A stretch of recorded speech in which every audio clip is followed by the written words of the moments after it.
Hello, welcome to my channel. This is my second video on FL Studio tutorial. This is literally straight after the first video, which is kind of beginner, entry level, all of that.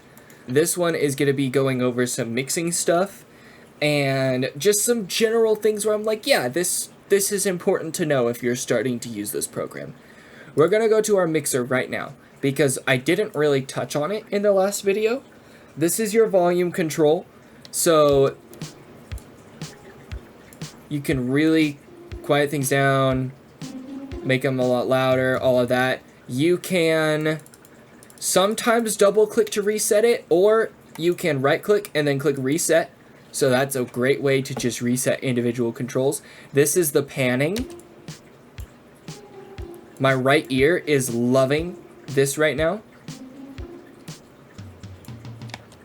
There is also the stereo separation. That's not exactly the same thing as panning. This makes it where, how do I explain stereo? I've never tried to explain stereo before. It just makes it feel more like it's surrounding you, and then if you're merging it, it'll sound more static. You normally don't want to just merge it all the way or go stereo all the way. You want to do things tastefully, so don't go too crazy with it. There are some things up here that I actually don't use, so have fun with that. This is the different loadouts you can use. I just have it on wide too. For our master, actually, no, what I'm going to do is show you how I set up my little limiter thing. So this is going to be our limiter.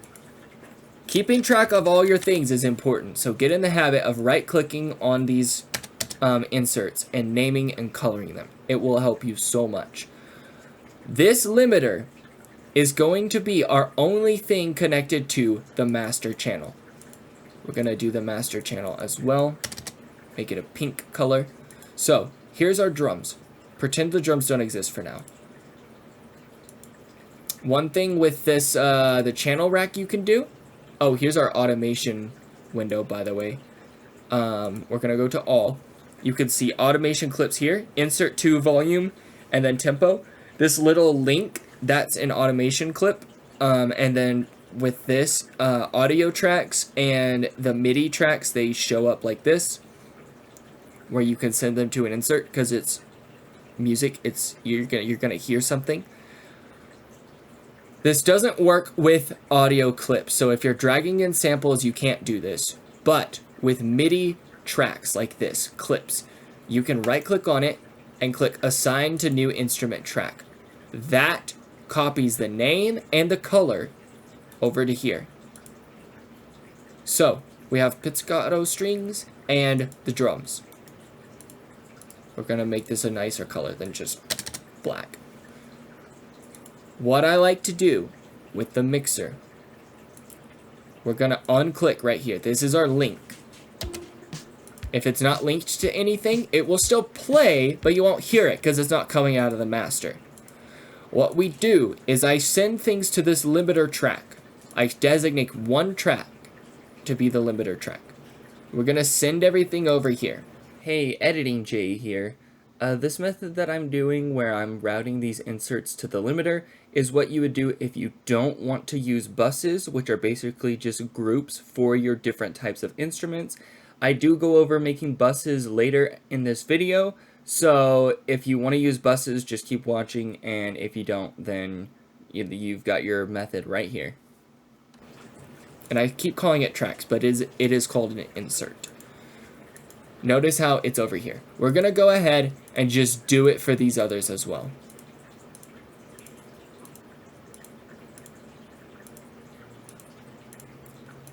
Just going to send them all to the limiter.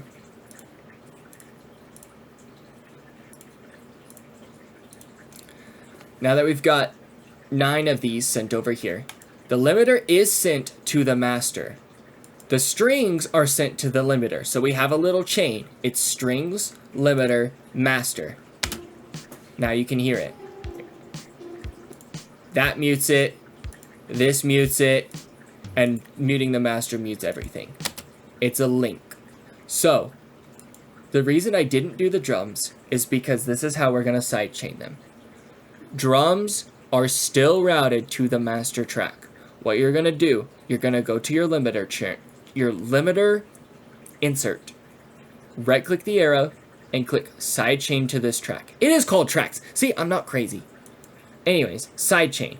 It's going to look like this. It's not going to have volume. That's good. You want this one to have the volume on the master and this one to not have volume on it. Click on your limiter insert.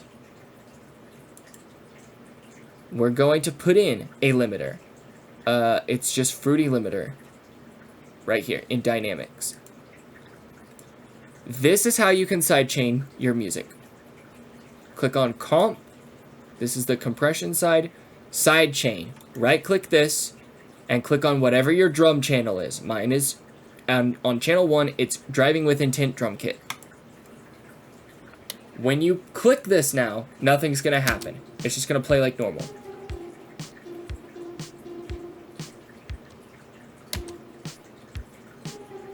If you notice, whenever this play, like this is showing you the strings. Bum, bum, bum, bum. See that? Bum, bum, bum, bum. We're not getting the drums in here. That's on purpose. This threshold, this is what you're going to bring down. And you're going to bump up the knee and bump up the ratio. You can mess with the attack to taste. You normally don't need to. You can maybe pull the release back a little bit. But what this is going to do, this is going to let your drums come in and duck out the music. Look at that. Those are our drums. Bringing down the threshold brings it in, it brings it out even more. What this is doing, it's making a pulsing rhythm. You don't have to only sidechain drums. I have sidechained strings. I've sidechained vocals by doing that same thing. You've got to do different controls based on what you're doing. But for drums, if you set it like this, this normally works pretty good. Maybe bring it down a little more.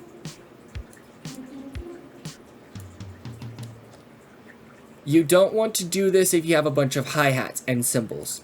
If you're going to do hi-hats and cymbals, which you probably are, because you are making music and that, you know, if you have drums, you're probably going to use that. You'll need a new everything. So what you're going to do... Oh, also, real quick, whenever you right-click and click unassign, or when you click assign to instrument track, it does create it down here as well. Normally, I've already... put the stuff out on the line here. You can reorganize things if you want, and kind of set them up like this. It doesn't matter, but it is something to watch out for. Technically, the best way to do it would be to add a plugin, add FPC, get used some hi-hats that you like. Down here, you can right-click and then assign to new instrument track. So that will set it down here, and that way you're not creating all this extra stuff. But again, it is kind of annoying because it's hi-hats. I'm gonna put it in with the drums. I'm not gonna make a new little clip here just for hi-hats and cymbals. I'm gonna double-click on the drums on the piano roll, select up here, my second, we're going to rename these just to make it easier. So up here we have our kick and we have our hats. So now we can click this, click in some hi-hats. Again, like I said in the last video, keeping everything on the grid is very important.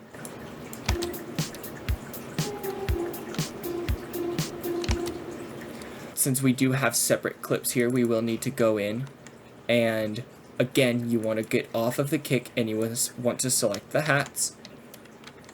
We're going to put these in just like we did on the other one. I'm going to delete those. Now it looks like this.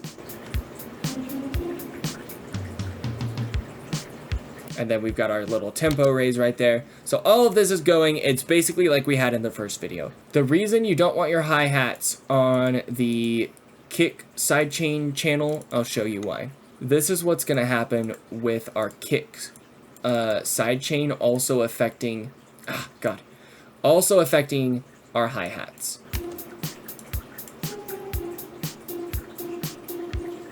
And actually that doesn't look like it's doing anything at all. Let's say we don't have snares. Okay, they're just not very loud. They're not in it very much. That's okay. If they're louder, it does duck down a lot. You probably don't want your hi-hats to do that with the kick and snare. You don't want to constrain them to that same thing. You can sidechain your hats. What you want to do is you want to go back and add it to the master. D-click this and then right-click sidechain to this track. Then you'll add another limiter on the bottom. This is very extreme. I feel like it's probably because I haven't used any compressors or anything on this. It's taking a lot to actually get that to be sidechained and make a difference there. But that's what we'll talk about now. We'll talk about some of the mixing stuff. On your master, that guy doesn't need to be there. On your master, start out with an EQ, fruity parametric EQ. I would do a little boost in the highs. Your little decibel meter is here, and if you look up at the hint panel, it will show you. We're raising it by 2.5 dB.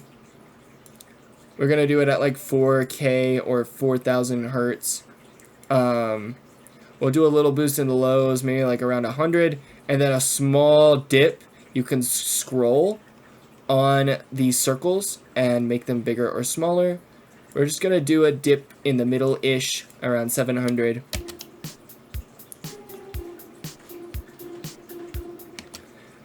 That's a good, very minimal thing you can do on your master. You do not want to go crazy on your master with your EQ. You want to EQ your instruments individually and not go crazy on the master. That is not a smart thing to do. You can also set up buses. So what we can do, we can add a bunch of tracks just so we have them. I'll right-click one, dock to the right. This is kind of how I can keep track of my things. So I'm going to dock a few to the right. These right here, this little, these three dots, you can click on it and extend it out. These are over here in their own little area.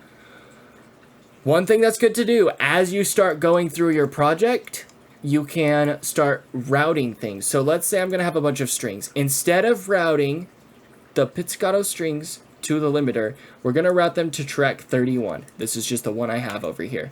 We're going to rename it and color it so that we know what we're doing. String bus. A bus is going to be your collection of channels that you're sending to. Like, basically you're sending all the string channels that you make to the string bus. The string bus is being sent to the limiter. So, what you can do with these strings, in theory, you can add your delay and reverb to the bus one time instead of making 5 string tracks and adding this same delay and reverb to each of them. You just route them all to the string bus and add it once. That really can help save computer resources. It keeps you from filling up all your slots on here. If you want to add a bunch of effects, you can kind of offload that to the bus and do just a general reverb and a general delay. So I could say just take this out, delete it. It has a different sound now, right? We got a different reverb. The way this is working is our delay and everything, it's going into this and then it's being affected by the reverb. So you do want to keep that in mind as well. Any effects you have here will be affected afterwards by the ones here. So it might be best to not put your reverb here and then your delay here. It would be best to put your reverb at like the bottom here. It's just, as you do this, your ears will develop to that, and other people have videos about that sort of thing and effects like the order of operations and all of that. So that could be its own separate thing that you look at. But we're going back to the master. If you want to, you can do I probably would do it. Just add a fruity multi-band compressor. I really don't like how this default thing sounds. I change it to mastering 2.4 dB and then I put this to 0. It just sounds better to me. Again, you don't want to do too much here. It does have a little limiter, so it is nice to add. It can help keep your stuff from clipping. You can also add a separate limiter on here. You don't want your music going above 0 dB, so sometimes let's say you just keep your ceiling here and you put your gain to like -1. That could be good. Just to be safe. Again, do it to taste. Don't just do this on every single project. Probably would not be the best. Let's add another plugin. So we're going to go to Vital. This is a plugin that you can download for free. And it's very good. I recommend this plugin. This is kind of getting into sound design, which is an entirely different topic, which I would love to make a video on in the future. But here's your initial preset. It's a very bright sound. You can click this arrow here and turn it to a sine wave. It sounds a little nicer already. This slider lets you change the frame. So this is more like a square wave. Like Mario. You know. Listen, don't judge me. I tried to play it on this little keyboard right here. Alright? This one is good for a sub.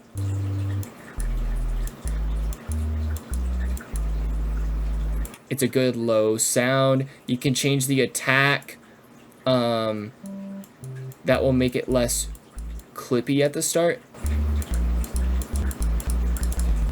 You hear those pops if you change the attack and bump it up. You don't get those anymore. All of these, I'm not going to test it on a sub. That's not going to sound right, but we'll go through these either in this video or the next one. Your effects are over here. This is not going to be a Vital tutorial. That will be separate, but it is important to know that you do have effects over here. What we're going to do is we're going to go here on the transpose, on the pitch, and we're going to move it down by 12. I've got this channel right here. It says pizzicato strings. I'm just going to click on it anyway. Select up here, Vital. That's just what it's called. As you can see, it's unassigned still. I'll deal with that in a second. You can see, because I have ghost notes on, where the notes are in this playlist, and that is important. That helps you stay on key. If I know that I'm playing in F, I'm not going to start putting a bunch of stuff on G, probably. It just doesn't fit right. Like, let's hear this. Compared to matching it on F, and then you can hold Control and click down.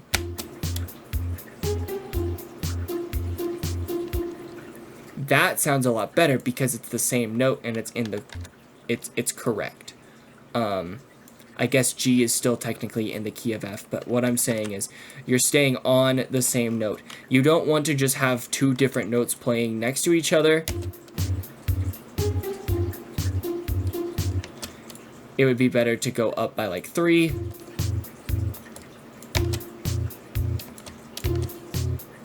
Or you could even go up by 5.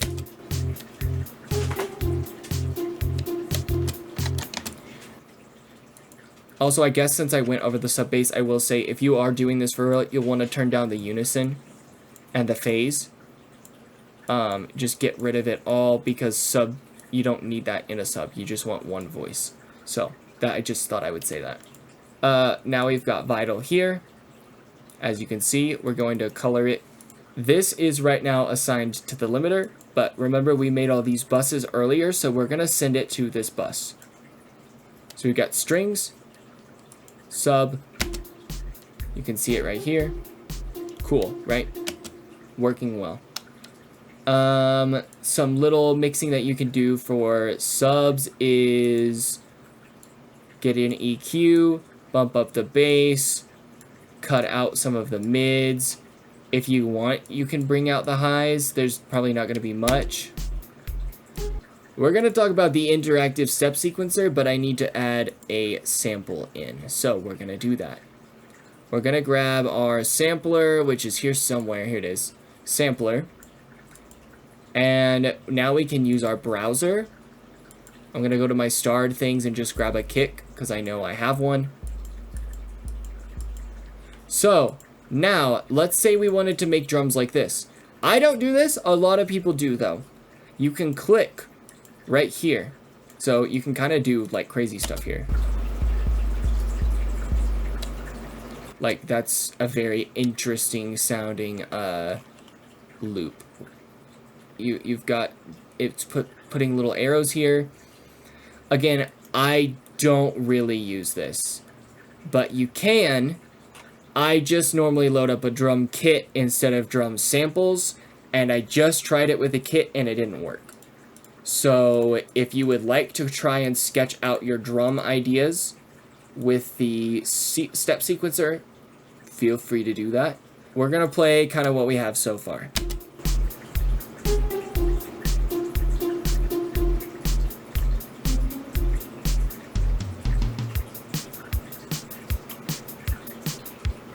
And there we go, we have a little demo track. Doesn't sound half bad. I added a little volume dip here just because we've got our jump in speed. I guess one last thing I can talk about is you can set up here, you can click this little arrow. Has a lot of editing tools that maybe we'll talk about in the future, maybe not. You don't really need all this stuff for making music. It just gets more complex as you dive in deeper. You can go to time markers, add time signature change, and you can do your time signature changes. I mentioned it in the last video, so I figured I should touch on it here. You can drag this around, and now anywhere you play, let's mute all this. This is going to click in 4/4, 1, 2, 3, 4, and now it's going to start clicking in 3.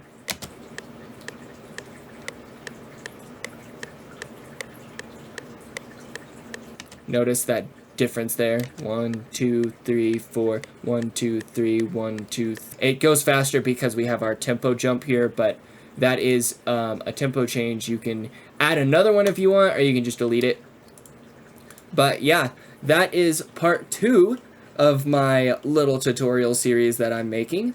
Now that we did a little bit of that tutorial, I figured I would bring you guys to a real project that I'm working on. I just started it the other day.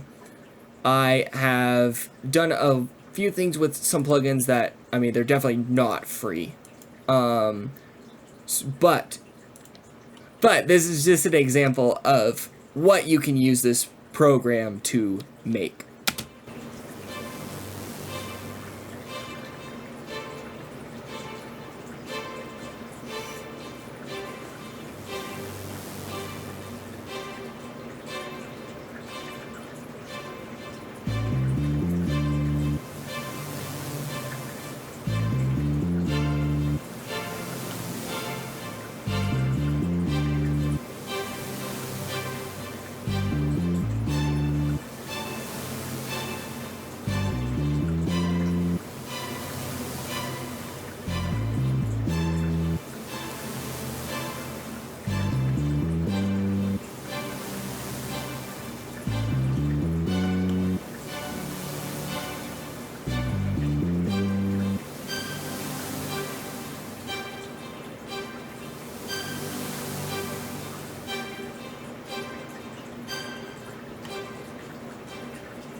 anyways, that's just a little something that I've been working on the last day or so. There's some basic mixing. This is my template that I made, which I might go over in the future, but it's got everything I talked about in this video just set up in a way that works for my workflow, to where I maybe don't have to go and input all of this stuff every single time I open a project, which does make things faster. I've got some samples here, did some automation, a rough volume thing, all that sort of stuff, but this is what I would love everyone who watches my tutorials to be able to make in the future, is just anything they want, because that's what I get to do, and that's great. Thank you all for watching. Check out the first part, check out the next parts, subscribe to my channel, get all the songs and listen to them and put them in playlists and all that stuff. So, thanks for watching. I will see you guys later. Have a good day.